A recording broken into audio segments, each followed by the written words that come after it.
asiento, señor Daniel Jadwe. Muchas gracias, Mónica. Bienvenida a Muchísimas gracias. Nueva emisión de Poder y Verdad. A su disposición. Con un candidato presidencial. Candidato a alcalde de Recoleta primero. Presidencial, digamos la verdad, para que vamos a estar con eufemismo. A ver, es que eso depende de muchas cosas. Pero primero todavía quiero saludar a quienes nos reciben en su casa, en el peor momento de la pandemia, y que están esperando respuesta a sus miedos, a sus incertidumbres. Entonces hay que hablar con la verdad. Y eso es lo que vamos a intentar esta noche. En una semana dura, en momentos de confinamiento, en momentos de miseria, en momentos de mucho dolor para muchas familias. Así que con mayor razón yo les agradezco que nos reciban en su casa, que nos abran su puerta y que nos escuchen, nos atiendan. Para ustedes es este programa. Señor Jadwe, usted es un nieto de inmigrantes palestinos, ¿no? Así es. Que llegaron en la primera mitad del siglo pasado. En la primera mitad, a principios del siglo pasado, cerca de 1920. Y llegaron directo de una localidad muy cerca de Belén, que se llama Beyalá, y se instalaron en Santos Dumont. Así es. Ahí en... Santos Dumont con Caliche. Con Caliche. ¿Recoleta? Sí. O sea, usted no se ha movido de Recoleta. Poco, la verdad, hoy día vivo fuera de la comuna. ¿Dónde vive? En Huechuraba, al lado de la comuna. ¿En una casa grande? No. ¿No? No, en una casa... ¿Y por qué se fue de Recoleta? Cuando me fui a Recoleta, que salí de la casa de mi madre, no había mucha oferta habitacional. Y en Recoleta cuesta mucho hoy día encontrar propiedades, salvo las que hoy día son parte de la explosión inmobiliaria. O sea, usted quería casa. No casa necesariamente, pero una propiedad que me permitiera resolver las necesidades que tenía. Usted se ha dicho que es feminista, pero su crítica a la doctora Isquia Siches, presidente del Colegio Médico recientemente, por haber dicho que en el gobierno había autoridades infelices, tras enumerar las fallas y las veces que no lo escucharon, sonó un poquito destemplada. ¿Ninguna autocrítica a eso?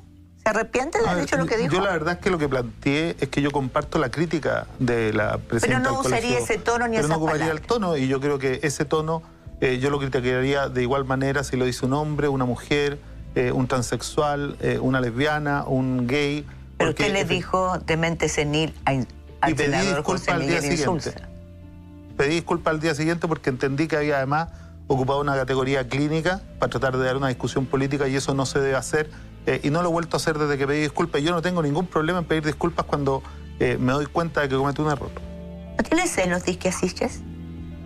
¿Por qué? Porque la verdad es que ni siquiera nos conocemos. No, le planteo porque ella, si quisiera ser candidata a presidente, estaría por las nubes. Bienvenida, sería formidable, ¿no? Pero efectivamente le recuerdo que yo nunca he dicho que quiera ser presidente. Ni siquiera tengo la proclamación del partido al cual pertenezco. Si hoy día figuro en la encuesta es por lo que hemos hecho en la comuna de Recoleta, que a toda la gente le parece muy bien. Sí, y que efectivamente sueñan con que efectivamente algunos de los beneficios que hay en la comuna de Recoleta se pudiesen extender a todo el país, ¿no? Pero dijo que estaba disponible. O sea, por supuesto. Y lo asumió una semana después que su partido dijo que era posible que lo proclamaran. O sea, no, yo la verdad es que... o sea, no quiero hablar con ambigüedades, señor Jadwe. No, si no tengo ambigüedad, y se lo digo así mirándola... ¿Usted quiere ser? No, y se lo digo así mirándola a la cara. No, yo no quiero ser presidente. ¿No? No, estoy disponible, que es completamente distinto. ¿Cuál porque es la yo diferencia? La diferencia fundamental es que los liderazgos que puedan transformar Chile los tiene que elegir el pueblo de Chile y no uno. O sea, yo, es más, siempre lo he dicho cientos de veces, yo desconfío de aquellos que dicen que son los mejor preparados para gobernar, que pueden hacerlo mejor. No, efectivamente yo me he preocupado de hacer en el cargo que ostento hoy lo mejor que he podido hacer para la vida y para la calidad de vida y la salud, y no solo la salud de las y los recoletanos. Pero ¿no? Si eso efectivamente nos ha instalado en el imaginario colectivo. Lo ha instalado. No, no se ha instalado. Porque seamos claros, señor Jadwe, usted traspasa las barreras del Partido Comunista. Usted lo sabe. Las traspaso hoy. Pero efectivamente el programa que hemos desarrollado en Recoleta es el programa comunal del Partido Comunista de Chile, más allá de si a alguien le gusta o no, o si a alguien le molesta o no. Que es un programa que podrían, de hecho, sus planes de farmacia popular, de la inmobiliaria, Son planes que han replicado otros alcaldes, o sea... Pero que en 25 años a nadie se le ocurrieron. Estamos de acuerdo, pero, Okay, ¿no? pero lo que le quiero decir es que seamos claros. Usted está haciendo un trabajo, primero porque es una persona que es trabajólica, se le están ocurriendo cosas a cada rato, es arquitecto, y entonces decidió hacer una cantidad de cosas. Pero son cosas que se han hecho en otros lugares, en otros países, y usted eso lo ha puesto en un liderazgo. A ver, pero la matriz primero de pensamiento es una que nos lega Luis Emilio Recabarren, que es el fundador del Partido Comunista. Y él en 1920 decía, los municipios deben dedicarse fundamentalmente a abaratar, simplificar y facilitar la vida de sus ciudadanos. Con esa idea fundante, nosotros empezamos a desarrollar una serie de iniciativas populares que además tenían que vencer un obstáculo potente, porque la arquitectura institucional de este país está pensada para que nosotros no pudiésemos hacer lo que hicimos. Y por lo tanto hubo que meterle bastante cabeza y trabajo colectivo, trabajo de equipo. No, yo me imagino que hay trabajo colectivo. A usted le gusta armar equipo. O sea, sin duda. Pero quiero volver al feminismo. La candidata presidencial del Partido Socialista, Paula Narváez, le recomendó realizar un curso de nueva masculinidad. ¿Lo tomaría? O sea, la verdad es que a mí primero me llama profundamente la atención porque con la candidata del Partido Socialista no nos conocemos. O sea, por lo tanto creo que se habla desde el prejuicio. No conoce mi historia de vida, no conoce la relación con mi madre ni mi rebelión contra el patriarcado bastante precoz. Le digo que esa es una de las decisiones por las cuales yo nunca me he casado, por ejemplo. Porque no acepto la institución del matrimonio como una... ¿Por qué? Porque no me parece la institución. Porque esta idea de que la mujer deba trabajar gratis por amor en la casa... Pero usted también podría trabajar gratis por amor. O sea, ser usted que prepara la comida, cambiar los pañales. Sí, pero por voluntad propia, no por la imposición de una institución. Por eso le digo, que es hombre o mujer absoluta. pueden hacer lo mismo. O sea, de hecho yo lo hago. Y no tengo ningún problema en hacerlo y lo he hecho gran parte de mi vida porque gran parte de mi vida he vivido solo también. Pero lo que sí le quiero decir es que yo, honestamente, no suelo hablar desde el prejuicio. Entonces, me llama profundamente la atención. En mi biblioteca tengo no uno, varios libros de nuevas masculinidades. Algunos chilenos, algunos traídos de Cuba, algunos traídos de Europa. Y me parecen tremendamente interesantes. Hay un libro en particular que analiza las distintas masculinidades a lo largo del mundo, en África, en Europa, en el mundo árabe. No recuerdo porque lo leí hace mucho. El problema es que lo leí hace muchos años.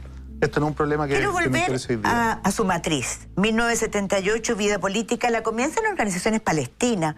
Con solo 11 años trabaja en la Unión General de Estudiantes Palestinos. No, en la Oficina de Información Chileno-Palestina. Eso. Sí. En la Unión General de Estudiantes Palestinos en 1981, un año antes de la masacre de Sabra y Chatila. Y presidió 2 veces la representación en Chile. Entre el 87 y el 91. Y después fue coordinador general de la Organización de la Juventud Palestina para América Latina y el Caribe. Así es. En 1991 y 93, o sea, un tremendo dirigente. Ahí dio sus pasos, ahí aprendió lo que es ser dirigente en un mundo rudo y en plena guerra. Usted podría estar perfectamente, dada la fuerza de su adhesión a la causa palestina, y desde muy pequeño en esa guerra hoy día. ¿Por qué no está? A ver, yo sigo estando en la causa palestina, sigue siendo una de mis principales... Mi pregunta es distinta. Dada su convicción, dada su fuerza, dada la vehemencia que tienen sus convicciones, ¿por qué no se fue a esa guerra? Primero porque nunca ha sido una guerra. Ahí no hay 2 ejércitos, hay una ocupación extranjera. Pero finalmente ustedes, los palestinos, libran una guerra contra un ejército de ocupación. Es que no es una guerra porque una guerra la libran 2 ejércitos en igualdad de condiciones. Aquí hay una ocupación extranjera sobre una tierra y sobre un pueblo que además está distribuido en 4 millones dentro de la Palestina histórica, pero en más de 8 millones afuera. ¿Usted recibió instrucción militar allá? No. ¿Nunca? No. ¿Nunca la trajo? No. No, creo que mi función era otra. De hecho, yo desde temprana edad, por ejemplo, me dedicaba a recolectar las ayudas que mandábamos desde Latinoamérica a las familias de los mártires, a las familias de los huérfanos palestinos, ¿no? Y creo que esa labor era de fundamental importancia. Voy a cambiar de tema. Vamos a ir al 15 de noviembre de 2019. En ese acuerdo, que a usted no le gusta, a su partido no le gusta, Usted dijo, criticó mucho a Revolución Democrática, criticó mucho a Gabriel Boric, por haber firmado ese acuerdo. Y dijo, era bastante parecido a la salida pactada de la dictadura. Así es. ¿Estaba tan débil el gobierno que si no había ese acuerdo se caía? No, yo no lo creo. ¿No lo cree? No, no lo creo. O sea, los que dicen eso lo inventaron. O sea, no sé si lo inventan o no. Yo creo que también en política hay una serie de maniobras precisamente para intentar descomprimir, ¿no? Yo creo que ese día se estaba jugando algo mucho más relevante, que era el cómo hacíamos la Constitución, la nueva Constitución. Y para mí, efectivamente, el poder soberano lo constituye el pueblo y no la nación. Y eso implica que para mí el poder soberano debe estar alojado en una asamblea constituyente y no en el Congreso. Ese acuerdo del 15 de noviembre, desde mi perspectiva, desde la perspectiva de las y los comunistas, tiene un problema fundamental. Asume que el poder originario es el Congreso y delega de manera acotada la discusión a una convención constitucional que, primero, en ese acuerdo del 15 de noviembre, no lo que pasó después, no contemplaba a las mujeres de manera adecuada. De acuerdo. No contemplaba a los pueblos originarios de manera adecuada. Pero entonces le voy a hacer una pregunta ahora. ¿Es ilegítimo? No, para nada. Ahora no. No, para... A ver, nunca hemos planteado que sea ilegítimo. Ya. Discúlpeme. Lo mismo que pasó no, si es para clarificar. No, discúlpeme, pero en la salida pactada del 90, a nosotros no nos gustaba esta apuesta de la mayoría social y política de Chile que definió que se podía salir de la dictadura con la constitución de la dictadura, con la impunidad para los crímenes de la dictadura, con el modelo de la dictadura y con la continuidad, y esto quizás es muy relevante para entender lo que está pasando hoy día en Chile, con la continuidad de la cultura organizacional de las instituciones que gobernaron en dictadura. Perdón, ¿le puedo hacer una interrupción y una pregunta? Pero sí, ustedes plantearon la vía armada, y esa vía armada fue derrotada en Chile. O sea, nosotros... Fue derrotada porque la gente se mostró mayoritariamente dispuesta a ir a votar en un plebiscito. Y por eso que... Y con un lápiz y un papel derrotar a la dictadura. Bueno, la vía armada que ustedes plantearon... No, yo estoy de acuerdo que todo el pueblo estaba... pero esa es una caricatura. Es una caricatura que porque, no compartimos, no, porque el pueblo que solo estaba, existe... las movilizaciones eran muy grandes. Ahí venían, sí nos estamos entendiendo. Y venían, sí, por suerte. Sí, por favor. Porque venían desde 1981. Las grandes movilizaciones. Las grandes, sí. En las primeras huelgas del hambre. Así es. Antes del paro general del 83. Estamos hablando de las masivas. Porque hablemos las cosas como son. Antes, la represión asfixió a este país. Entonces, ustedes propiciaron la vía armada. Y esa vía no cuajó. A ver, primero, la vía armada era un mecanismo de autodefensa. La única vez en la historia de Chile y en la historia del Partido Comunista que el partido ha sido partidario de tener la lucha armada como una forma de defenderse ha sido en dictadura. Somos quizá el único partido que nunca ha hecho recurso a la violencia en tiempos democráticos, ¿no?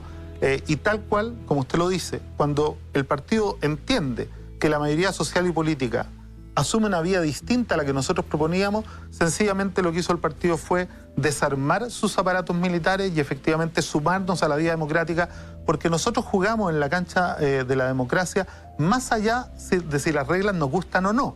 Hay algunos que cuando las reglas no les gustan organizan golpes de Estado, se ponen a la derecha en particular, se pone a disposición de un país extranjero para derrocar a su propio gobierno. No, la verdad es que nosotros decimos, mire, nosotros podemos tener tesis, tal como la del 15 de noviembre. Teníamos una tesis distinta, Asamblea Constituyente, que era además la única tesis que mantenía a la ciudadanía en la calle. Yo por lo menos, que estuve en la calle, y estoy hasta el día de hoy cada vez que puedo, nunca vi un cartel que dijera Convención Constitucional o mixta. Ni una bandera del Partido Comunista, ni una bandera de ningún partido. No, vi varias del Partido Comunista. En la calle no se aceptaban banderas partidarias. No, discúlpeme, pero eso es una caricatura. Yo también estaba en la calle. Yo estuve, y es más, yo mismo llevé banderas de mi partido y estuve muchas veces, y la verdad es que el rechazo es no a todos en política, sino que efectivamente a los defensores de este modelo. Lo que sí le puedo decir es que al igual que en la salida pactada del 90, tuvimos una tesis que era la de la ciudadanía, Asamblea Constituyente, cuando el sistema político se puso de acuerdo y efectivamente impuso esta salida, nosotros dijimos, bueno, esta es la realidad actual, nos vamos a meter en la salida tal como lo hicimos en el 90. Ustedes dijeron, no importa, nos vamos a meter. O sea, nunca estuvieron porque el gobierno de Piñera cayera. Nosotros estuvimos no porque cayera, discúlpeme, hay dos cosas distintas.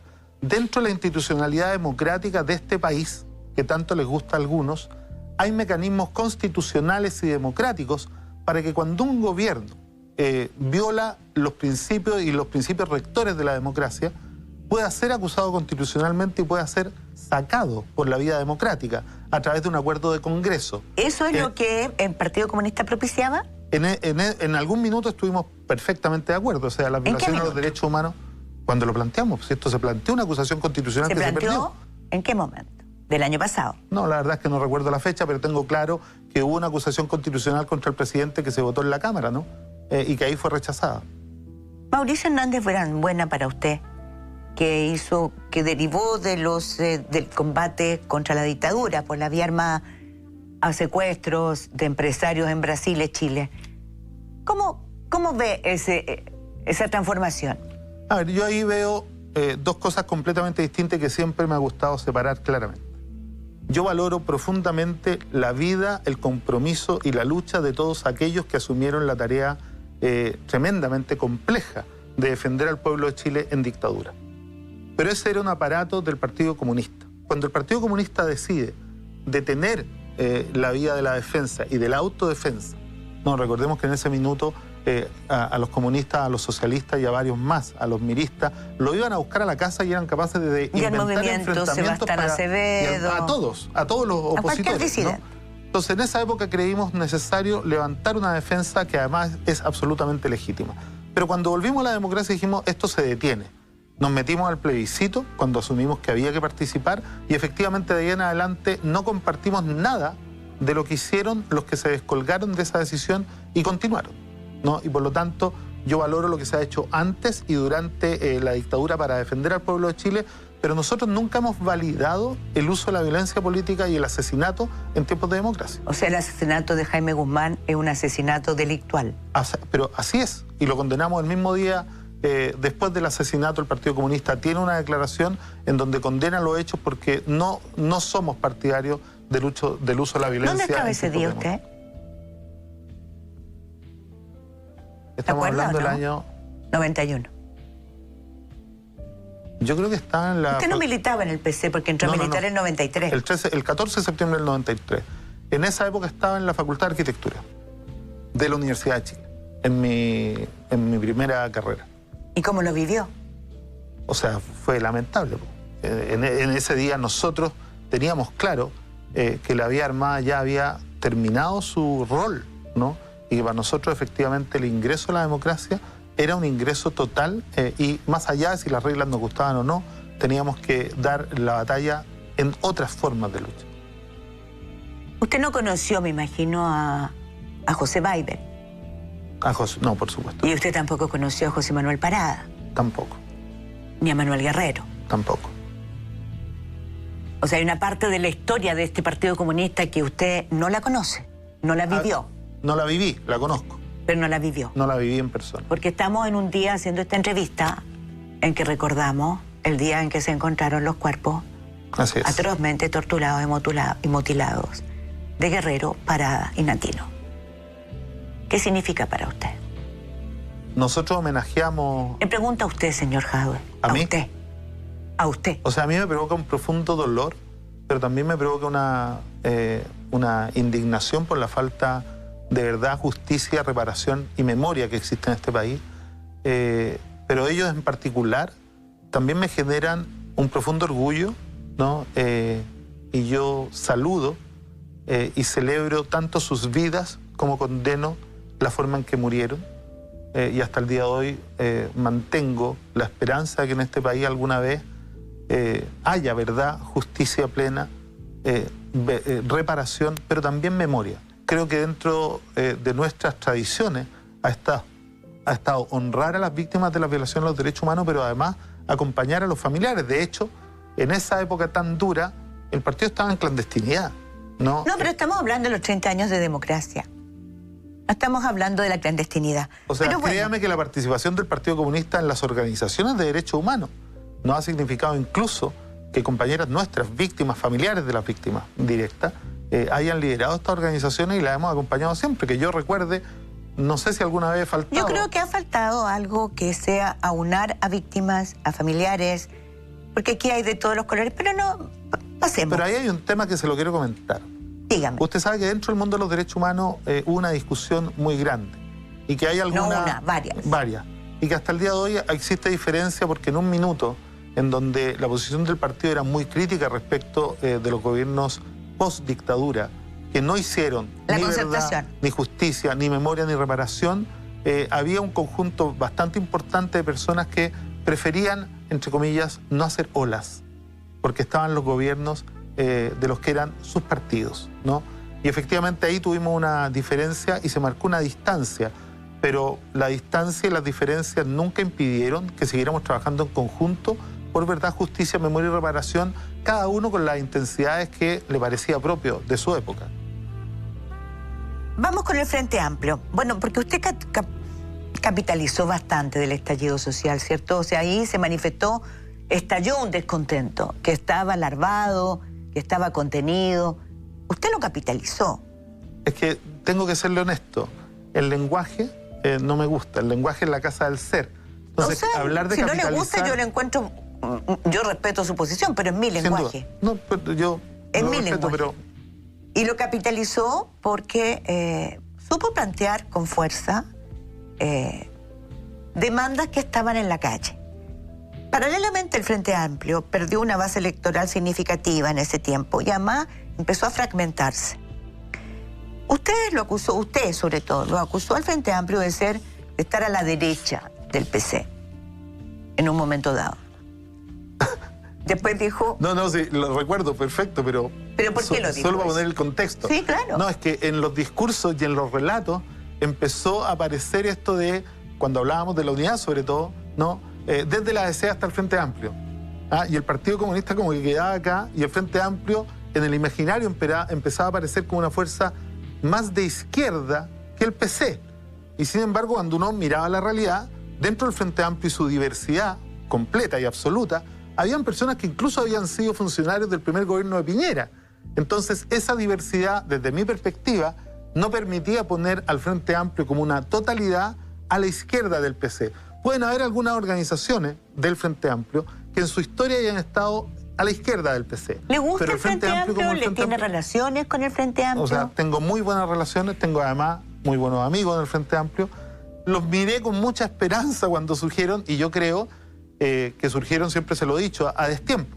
O sea, créame que si el Frente Amplio se hubiera concretado, porque fue la política del Partido Comunista durante 20 años, tratar de hacer un Frente Amplio que nunca lo logramos. Y las veces que lo logramos tuvo corta vida. Como Uruguay, ¿no?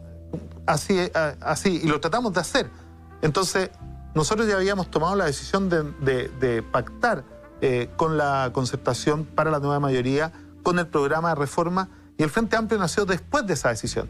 Quizás si hubiera nacido el Frente Amplio un poco antes de esa decisión, seguramente el Partido Comunista habría estado más cerca de ese Frente Amplio que de unirse a la nueva mayoría. Pero las cosas son los que son y se dan en los tiempos en que se dan. Usted dijo en diciembre del 2019 el Frente Amplio no ha mostrado tener certeza de la convicción de superar el capitalismo. Yo creo que hay... ¿Esa es la debilidad? Es que yo creo que hay actores... Es que hoy día el Frente Amplio es distinto a esa época. Ya se le fueron bastantes, ¿no? Incluso aquellos que incluso estaban mucho más cerca de la concertación. Cosa que a mí me llamó profundamente la atención. Cuando el Frente Amplio nace a la vida política, es completamente contrario y crítico del gobierno de la concertación. Pero cuando llega al Parlamento, una parte del Frente Amplio empieza a sentirse mucho más cerca de los partidos de la concertación y efectivamente no expresaban el mismo antineoliberalismo que expresaban cuando nacieron. Yo creo que hoy día... Hoy día cambió. Hoy día lo que queda del Frente Amplio ha recuperado más esa esencia, ¿no? Y yo espero que seamos socios estratégicos para los tiempos que vienen en Chile. ¿Es su principal socio posible? También ahí hay que hacer una diferencia. Porque si usted me pregunta, por ejemplo, en términos de las bases de la concertación y de las dirigencias de la concertación, hay una distancia creciente. Cuando uno mira la evolución de la concertación perdió casi 1.800.000, 2 millones de votos en un par de elecciones, ¿no? Y por lo tanto ahí uno no puede hablar del conglomerado como si la directiva efectivamente representara todas sus bases. Yo creo que la unidad central y la estrategia central, la política de alianzas, tiene que ser con el pueblo de Chile. Y el pueblo de Chile, más allá de sus militancias, de sus cercanías históricas, hoy día creo que efectivamente tiene una posición absolutamente clara de hacia dónde debe transitar nuestro país. El trayecto lo han manifestado con absoluta claridad. Todos los que quieran entrar a ese trayecto de transformaciones, bienvenidos sean, ¿no? Son transformaciones profundas. Son transformaciones profundas. Son transformaciones profundas. Y eso es lo que está en discusión hasta el día de hoy para efectivamente ver esta tan manoseada unidad a la que tanto aspiran, pero que cuando uno llega efectivamente las discusiones concretas, no se queda con la sensación de que todavía estemos todos lo mismo. Hemos dado un paso, se hizo una reunión tremendamente interesante, se acordó trabajar contenidos programáticos y yo creo que se va a empezar efectivamente a analizar en serio la posibilidad, más allá de los dimes y diretes que siempre en televisión y en los medios de comunicación pueden resultar atractivos para una discusión, pero que efectivamente no siempre representan lo que está pasando sobre la mesa. Y lo que está pasando sobre la mesa son condiciones mínimas de un programa. Sin duda que van a estar, ¿no es cierto?, sobre la mesa. Para Además usted, de otras cosas. ¿cómo qué? Por ejemplo, el que se firme el programa y que se sea responsable con él. Nosotros la experiencia de la nueva mayoría no quisiéramos repetirla. Esto de tener dentro de una amplia mayoría fuego amigo que tratara de torpedear las transformaciones por los intereses que cada uno tiene, a cada uno le pueden parecer legítimos, no nos gustaría reproducirlo. Bueno, lo invito a tomarnos una taza de café o un vaso de agua, porque vamos a tener que ir a una pequeña pausa para escuchar a quienes auspician este programa y hacen posible que nosotros, este canal, entreviste a usted y a otros candidatos presidenciales. Y ustedes, por favor, espérennos un minutito, unos minutitos, que ya volvemos. Estamos de vuelta con el candidato presidencial, él no lo quiere decir, pero yo lo digo, del Partido Comunista, Daniel Jadue, es precandidato, pero está posicionado en las encuestas ahí, haciéndole la pelea a Joaquín Lavín, ¿no? Pero ya no, porque Joaquín Lavín ha bajado, pero ese es otro cuento. Esas son las encuestas que a mí no me gustan mucho. A mí tampoco. Porque las encuestas están muy desprestigiadas al último tiempo. Es que no han podido apuntarle a los resultados, se equivocan. Después del estudio de Google Analytics, no, de Cambridge Analytica. La verdad es que las encuestas... Pero bueno, de todas maneras usted está entre los líderes mejor rankeados y en una ausencia de líderes, o hay muchos también. Usted estaba hablando de algo muy importante, que es lo medular de las conversaciones que vienen. ¿Cuál es el mínimo común? ¿Cuáles son los puntos claves a los que ustedes no están dispuestos a ceder? A ver, lo primero... Porque, perdón, disculpe, transformar el sistema capitalista es una gran cosa, ¿no? Es tremendo. Sí, pues. O sea, de hecho, es mucho más que un programa de 4 años. Bueno, porque además lo veo, usted dice, claro, no hablemos de modelo, antes hablaban de modelo, hoy día dice que tenemos los pantalones grandes, pero algún modelito, algún ejemplo tendremos que tener en áreas como inmigrantes, seguridad nacional, narcotráfico, carabineros, seguridad nacional. Yo creo que modelos no, y yo más que hablar de modelos, hoy día hablo de trayectos, ¿no? Entonces, cuando a mí me preguntan efectivamente cuáles son los mínimos, para ir por tema, porque son Ese es un gran cambio, ¿no? ¿Ah? Ese es un gran cambio, ¿no? Eso es un gran cambio. Es un gran cambio que tiene mucho más que ver con nuestra filosofía, que habla de que lo único permanente es el cambio y que no se amarra a modelos preestablecidos, porque además creemos que efectivamente somos capaces de construir nuestra propia historia. No tenemos por qué ni cometer los mismos errores, ni andar los mismos caminos que han andado otros procesos, algunos con éxito, otros con tremendos fracasos, y yo creo que hay que aprender de ambos, digamos, ¿no? Pero cuando miramos Chile, por ejemplo... Yo estaba pensando en un comunista que lo está escuchando y dice, ¡ay, pero si nosotros vivimos toda la vida con el modelo de la Unión Soviética! Es que ese modelo, yo particularmente, nunca me sentí muy cercano a ese modelo. El capitalismo de Estado para mí no es de Estado central, además, tan centralizado, para mí no es un modelo. Es más, yo creo que tanto, por ejemplo, en los proyectos de izquierda como de derecha, ha habido un desprecio absoluto, ¿no?, en todos los países, hasta el día de hoy, por el rol de los gobiernos locales.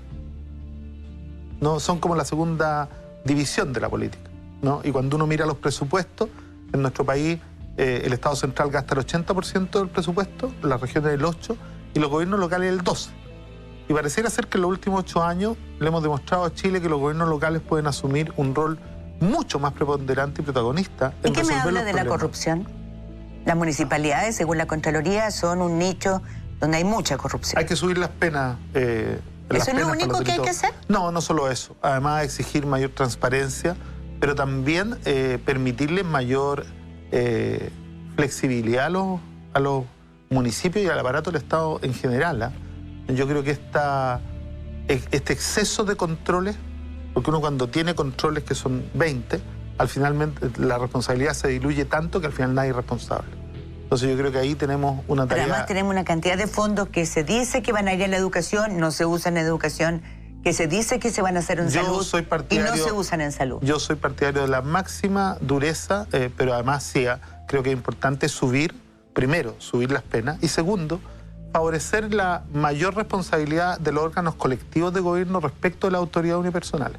En los municipios, por ejemplo, la capacidad fiscalizadora de los concejales es muy pobre, ¿no? En los gobiernos regionales, lo mismo, ¿no? Y yo creo que tanto como pensamos en transitar desde un presidencialismo absoluto hacia un semipresidencialismo o hacia un semiparlamentarismo en los niveles regionales y subnacionales en todos, yo creo que uno debería pensar en promover mayor atribuciones y potestades a los órganos colegiados que a las autoridades unipersonales. O sea, usted tiene mucho poder siendo alcalde.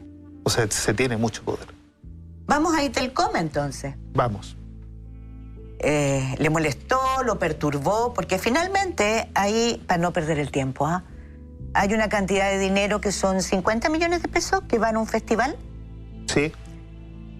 Su abogado, amigo personal, creo que también era, trabajaba con usted, también defendió a Guillermo Teller en algunos problemas jurídicos, pero también defendía al dueño de Itelcom. Y aparece cobrando unas facturas y unas boletas que la Fiscalía dice que fueron la forma de pagarle platas lavado de dinero, para ser honesto y franco, por la licitación que, si yo no me equivoco, es un contrato de 10 años, fíjese bien, o sea, es mucha plata, ¿no? Son 10.259 millones de pesos por 10 años. Es un tremendo contrato. Así es. Bastante más barato que otros que en el mismo tiempo... Sí, pero quedémonos en esto, porque estamos en un momento en que con la pandemia la corrupción se nos pasa por aquí. Así es. Y ese caso pasa en 20 municipalidades, no solo en la suya. No, en más de 50. Por ahora tengo 20 yo, y 22. Yo me voy a quedar con la investigación que hay, que son 22. Me quedo con esa. Después veremos si eso se aumenta. Pero en la suya. Yo estoy absolutamente tranquilo y estoy absolutamente consciente de que nuestra licitación estuvo hecha no solo ajustada a la ley, sino que además... Perdón, lo primero que quiero preguntar, sí. ¿Investigó bien? Porque cuando usted pasó esto dijo, allanen lo que quieran, abran mis cuentas, abran las institucionales, cambió abogado, contrató a Sabachaguán y dijo, yo estoy totalmente tranquilo, yo voy a investigar. ¿Investigó? Investigamos. Cuénteme qué resultó de su investigación. Efectivamente, la licitación está hecha en regla, que somos una de las pocas municipalidades que la adjudicamos a la mejor oferta que teníamos.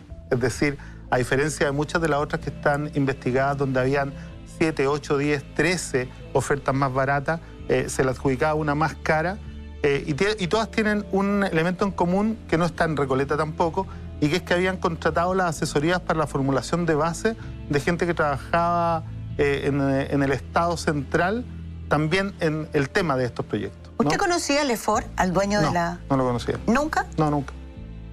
Jamás. Pero su abogado sí. Él sí, pero yo a mi abogado no le pregunto para quién trabaja. ¿Y no le parece raro? Perdón, pero a mí me parece raro que usted haya recibido esos 50 millones para ese festival. No, primero yo no los recibía, para ser honesto y para ser riguroso. Le pido por favor, porque esto es lo que ha intentado instalar medios de extrema derecha. La plata la recibió la Corporación Cultural de Recoleta y por una razón muy sencilla. Nosotros venimos haciendo hace 7 años el Festival de Peter Gabriel en nuestro país, el Festival WOMAD. Siempre lo habíamos co-organizado con el Estado. Habíamos financiado la mitad desde el municipio y la otra mitad desde el Estado central. Y el gobierno de Sebastián Piñera llega en marzo, 11, ¿no? Y solo en enero, después de innumerables oportunidades en que pedimos por favor la reunión con el Ministerio de las Culturas para ver si iban a seguir honrando el compromiso que teníamos, en enero se nos informa que nos quedamos sin el financiamiento estatal. Y el festival, quedaban 40 días, tuvimos que salir a pedir auspicio haciendo uso de un instrumento legal, que además está absolutamente probado, que es la Ley de Donaciones Culturales. La plata entra y sale y está hasta el último peso definido a dónde fue a pagar, y fue a pagar artistas, productores, personas que trabajan en el festival. Y yo creo que... O sea, ¿usted tomó medidas para que todo sea transparente? Absolutamente, se abrieron todas las cuentas. Mire, a diferencia de este gobierno que se demoró 3 meses en entregar los correos, nosotros entregamos los correos de todas las personas involucradas y abrimos todas las cuentas que nos pidió el Ministerio, incluso antes, porque no le dieron la apertura de cuentas, las entregamos voluntariamente. Nos habría encantado, por ejemplo, que los otros municipios involucrados hicieran lo mismo, porque esto fue, desde mi perspectiva, un montaje bastante burdo. Tratar de transformar una donación cultural hecha según la Ley de Donaciones Culturales, en donde esa ley define claramente quiénes pueden entregar donaciones y quiénes pueden recibir donaciones en un intento de soborno, me parece bruto. ¿Y las cuentas en los bancos que también tienen platas por debajo? ¿Qué cuentas de...? Yo me enteré con sorpresa hace algunos años que las platas de las municipalidades que las ponen en los bancos le significan a los alcaldes tener un dinero que les proporcionan esos bancos de libre disposición. No el caso de Recoleta. ¿No? No, pero espérate, eso es de la década del 90, pero eso dejó de ser. No, bastante después. Perdón, lea así, pero ahí hay una investigación. No el caso, espero que se hagan todas las investigaciones, no el caso Recoleta. Nosotros no recibimos... ¿Y el abogado Rodrigo Sepúlveda? No, Ramón Sepúlveda. ¿Ramón Sepúlveda sigue siendo amigo suyo? Por supuesto, y sigue trabajando conmigo, y sigue llevando las causas más relevantes, porque yo entiendo que efectivamente... Él no cometió ningún ilícito. O sea, yo estoy absolutamente seguro de que él no lo cometió y que en la comuna de Recoleta no van a encontrar nada. ¿Y él dejó de trabajar con Lefort? ¿Él? No sé. Yo la verdad es que no me meto en la vida profesional. No, pero le pregunto, porque Lefort está preso, está acusado de ganar licitaciones. Habría que preguntárselo a él, porque efectivamente... No, le pregunto a usted, porque usted tiene a su lado a un abogado que trabajaría con Lefort. O sea, que trabajó. No lo sé si sigue trabajando, yo creo que no. A propósito de los correos, usted se querelló contra el presidente de la República. Así es. Y contra el ministro. Y contra los subsecretarios. Y los subsecretarios. ¿En qué va eso? ¿Tiene algún destino? Yo creo que sí. Hay que ver qué pasa con la investigación. ¿Cuál es su objetivo? O sea, que paguen los responsables de lo que hicieron en Recoleta. ¿De lo que hicieron qué? ¿Muertes de más? ¿Muertes por indolencia? ¿Muertes por qué? Muertes por negligencia del Estado, ¿no? Y que efectivamente además discriminaron a Recoleta de manera brutal. O sea, cuando uno mira el manejo de la pandemia y uno ve que Las Condes entra en cuarentena con 56 casos cada 100.000 habitantes y que Recoleta entra en cuarentena con 346 casos cada 100.000 habitantes, uno legítimamente tiene que preguntarse por qué la diferencia, ¿no? Perfecto. No, pero además... Vamos a quedar hasta aquí y me sigue explicando la vuelta porque ahora lo tengo que llevar a un nuevo corte. Ok. Muy importante. Espérenos un ratito y que ya volvemos. Bueno, estamos de vuelta en esta emisión con Daniel Jadue, candidato presidencial del Partido Comunista. Y yo ahora los invito a ver una cápsula comercial. Casas Prefabricadas Lonquén. Somos la empresa más responsable del rubro, con los mejores precios del mercado. Tenemos muchos modelos disponibles desde 36 metros cuadrados, llave en mano, llegar y habitar. Trabajamos con todo tipo de materiales. Cotiza con nosotros, no te arrepentirás. Puedes traernos tu proyecto y nosotros lo hacemos realidad. Servicio de instalación dentro y fuera de Santiago. Casas Prefabricadas Lonquén. Calidad y buen servicio. Tu sueño lo hacemos realidad. Bueno, vamos a seguir con nuestro invitado, Daniel Jadue, que no quiere ser candidato presidencial, pero lo es. Sigamos con Recoleta. Sigamos con Recoleta y su querella contra el presidente y los ministros. Y las cosas que a nosotros nos llamaron las negligencias que provocaron muertes indebidas. Las cosas que nos llamaron profundamente la atención. En el pic de la primera ola, ¿no? En la crisis, se dijo que nunca habíamos tenido el dilema de la última cama. Y eso yo creo que es brutalmente falso. ¿Por qué? Porque en esa época todavía no se tenía conciencia, por lo menos el gobierno no la tenía, de la importancia de la salud primaria en el manejo de la pandemia. Nos habían dejado afuera del manejo de la pandemia. Y por lo tanto nosotros no teníamos la información de los pacientes más que los que entraban al sistema por la salud primaria. Eso teníamos y los podíamos seguir, ¿no? En Recoleta hay muchos casos de gente que murió en sus casas.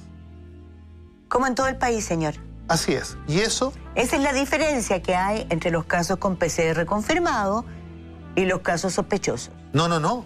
Esa es la gran diferencia. No, pero estoy hablando... Sí, claro, en términos numéricos. Ahí está la gran diferencia. Ahí está el dilema de la última cama. Sí, claro. Los que no llegaron a ser hospitalizados porque el ministerio sencillamente los dejó morir. ¿Y qué espera usted? ¿Qué espera encontrar en esos correos? Que la justicia... ¿Se los entregaron?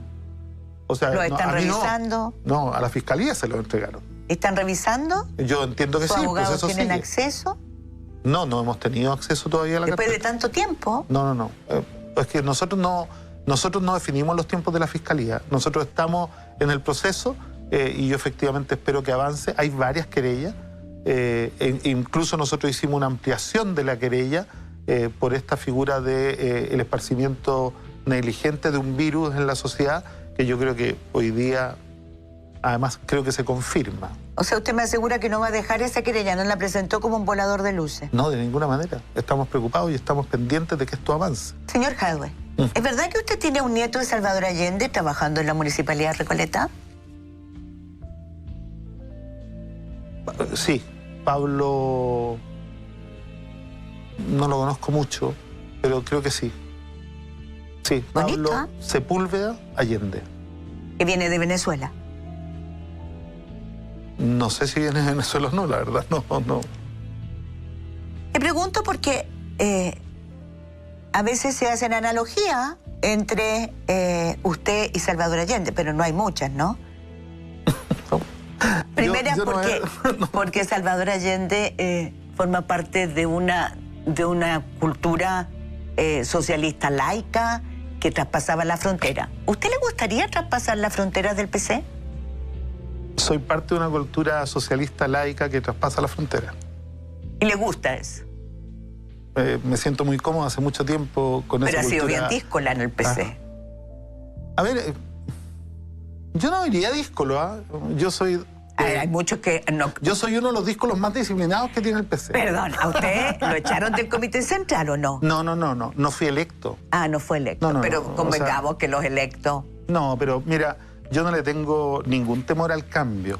Y si en algún minuto el colectivo del PC definió que algunos compañeros no estábamos a la altura del colectivo de dirección, eso es parte completamente legítimo de los procesos. ¿Cuáles fueron sus críticas? La verdad, ¿cuáles fueron sus críticas al Partido Comunista? Porque usted, más allá, perdón, no quiero ser frívola, más allá de ser díscolo, no. Usted fue un crítico profundo. Usted remeció un poco el PC junto a otros compañeros. A ver, ¿por qué? ¿Qué no le gustaba? Yo no sé si hablaría de remecer, pero efectivamente hay tesis políticas dentro de los partidos. Y quizás donde poner el énfasis del trabajo político es una de las diferencias, ¿no? Esto, por ejemplo, de apostar a los gobiernos locales mucho más que a la superestructura política, es algo que siempre debatimos. El retorno a las bases respecto del trabajo en la superestructura política, en donde se consigue con mayor firmeza el avance en el incremento de la conciencia de la ciudadanía. Tengo la impresión que la municipalidad para usted es algo como fue antes la Junta de Vecinos y la calle, ¿no? El barrio. O sea, sin duda la municipalidad... Para el partido. Sin duda la municipalidad es efectivamente el lugar más cercano a la ciudadanía, en donde uno puede desarrollar cambios profundos a la vida de las personas y por lo tanto también actuar no solo sobre sus vidas, sino que también sobre sus conciencias, ¿no? Hoy día, déjeme comentarle, en Recoleta no solo gana el alcalde, sino que el partido en la lista de concejales obtiene el 50% del consejo y es muy probable que en las próximas elecciones obtengamos más del 50% del consejo, porque ahí lo que se está dando también es un cambio cultural en la comuna. Este surgimiento espontáneo de más de 58 ollas comunes que es recuperar una memoria histórica que estaba como suspendida, ¿no? Perdón, me está hablando con romanticismo de un hecho gravísimo. No. Porque yo no quisiera que volvieran las ollas comunes. Es que las ollas comunes, mientras no tengamos un Estado que sea capaz de proteger a sus ciudadanos, van a volver todas las veces. Y yo, déjeme decirle que valoro inmensamente el trabajo de estas ollas comunes que fueron capaces de dar, cuando este gobierno no daba el ancho para entender la dimensión de la crisis, 20.000 raciones de comida diaria. ¿Sabes por qué? Porque en Recoleta hace mucho rato que se empezó a vencer el individualismo y hay una conciencia colectiva de la importancia de la solidaridad, de la importancia de la corresponsabilidad, el tema de las escuelas abiertas, en donde efectivamente hemos logrado traspasar, ¿no?, a la comunidad para que ellos sientan que ellos son el Estado, que ellos son los propietarios de la infraestructura, que ellos son los propietarios de los recursos y que efectivamente pueden tener la certeza de cómo se gobierna y con quién se gobierna con ellos. ¿Cómo combate el narcotráfico, señor Jadue? ¿Tiene programa para eso? Nosotros tenemos programas que... Le pregunto a usted, ¿tiene programa para eso? ¿Tiene una medida? No. ¿Tiene un trayecto? No, los municipios no trabajamos... ¿Y no se da cuenta que estamos tarde? Los municipios no pueden hacer lo que la ley no les permite hacer. Nosotros tenemos programas para la prevención del narcotráfico, no para combatir el narcotráfico. Escuela abierta con más de 130 programas y talleres culturales, deportivos y recreativos, y manteniendo los colegios abiertos hasta las 10 de la noche, incluidos los sábados y domingos, para que los jóvenes puedan utilizar esa infraestructura y desarrollar actividades que los mantengan alejados de esto, es un programa de gobierno. La universidad abierta es un programa del gobierno local, pero los funcionarios municipales no pueden portar armas, no pueden perseguir, no pueden detener y tampoco pueden enfrentar al crimen organizado. Eso es responsabilidad del Ministerio del Interior y de las policías, que también han sido fuertemente permeadas por el narcotráfico y que es un tema en donde nosotros no tenemos capacidad en esta arquitectura institucional para hacer más. Le quiero hacer una pregunta de verdad muy sentida, porque yo creo que el tema es urgente hoy día. Hay miedo en las poblaciones, hay miedo en Recoleta, hay miedo en Los Espejos, mejor ni hablar en San Ramón, ¿no? Así es. Donde hay un candidato a la reelección. En varias comunas. En varias comunas que están mezclados con el narcotráfico. ¿No sería hora de que usted se juntara con otros alcaldes e hicieran una propuesta y le mostraran al país que esto se arregla ahora o ya estamos mal? A ver, nosotros nos hemos juntado y hemos tratado de hacer propuestas. El tema, como le decía hace un rato, cuando hacía la crítica a todos los proyectos políticos, a los alcaldes no nos escuchan. Y no nos escuchan lo suficiente en ninguna de las materias que nosotros hemos planteado. Usted comprenderá que hacer programas como el que yo le comento en Recoleta con 222.000 pesos por habitante al año es distinto a hacerlo en Las Condes con 1.200.000 pesos por habitante al año, ¿no? Y que efectivamente, si la torta se repartiera en igualdad de condiciones y los alcaldes y las alcaldesas de las comunas más pobres tuviéramos la oportunidad de intervenir el territorio con la misma capacidad que tienen Las Condes, Providencia, que administran riqueza. Que tampoco lo intervienen. ¿No? Pero ese es un tema de ellos. Yo estoy diciendo de la capacidad que nosotros podríamos tener. El programa Escuela Abierta a nosotros nos sale cerca de 400 millones de pesos al año. Y la verdad es que lo ocupan más de 70.000 personas. Y eso para nosotros es una tremenda iniciativa que ojalá se convirtiera en una iniciativa nacional. Señor Jadue, le quiero hacer la última pregunta porque el tiempo apremia, yo lo lamento y le pido excusas. No, no se preocupe. Usted es, pongámoslo, usted es candidato presidencial. El Partido Comunista no puede ganar solo. Usted lo ha dicho su partido, lo han dicho todos. Carolina Toá dice que está en una estrategia de aunar fuerzas, que no les importa si pierden, pero van a seguir aunando fuerzas. ¿Es efectivo eso? Estamos trabajando por tratar de aunar la mayor cantidad de fuerzas que estén disponibles para un proceso transformador. O sea, si no están disponibles... Tan transformador, por ejemplo, que se proponga la legalización de las drogas para terminar con el tráfico. ¿Con democracia cristiana o sin democracia cristiana? Eso lo va a definir la democracia cristiana. No lo puedo definir yo, ni lo puede definir el PC. Porque el tema es que se mantengan fieles al programa que acordemos. Vamos a hacer todos los esfuerzos, pero los esfuerzos tienen que contemplar algo esencial. No estamos disponibles de nuevo para desilusionar al pueblo de Chile y para darle la espalda. ¿Y en ese trayecto incluye modelos como venezolano, como Nicaragua? No tenemos modelos. No creo que necesitemos modelos. ¿O ejemplos? No tenemos modelos ni ejemplos porque yo creo que Chile es suficientemente maduro para hacer su propia historia. Muchas gracias, señor Jadue. Gracias a usted. Muchas gracias por haber aceptado esta invitación. Y a ustedes les agradezco muchísimo habernos aceptado, habernos acogido en sus casas. Espero que esta conversación les haya interesado y los espero el próximo lunes, en una semana más, en otro Poder y Verdad, en otra emisión, con otro candidato presidencial. Muy buenas noches.